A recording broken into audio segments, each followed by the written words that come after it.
ஏழு ஏழு ஜென்மம்லாம் எடுத்து இந்த உலகத்துல திரும்ப திரும்ப நம்ம வந்து பிறக்க போறது கிடையாது.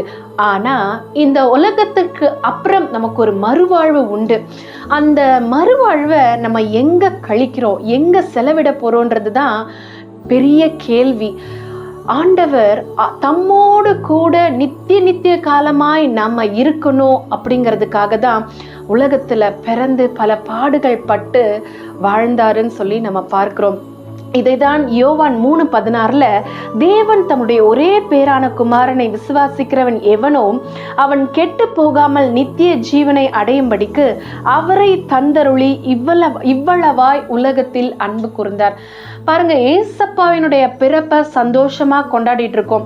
ஆனால் அதற்கு பின்னாடி இவ்வளோ பெரியதான ஒரு நோக்கம் இருக்குது. நம்ம எல்லாரும் ரட்சிக்கப்படணும், நம்ம எல்லாரும் நித்தியத்துக்கு போகணும்னு சொல்லி.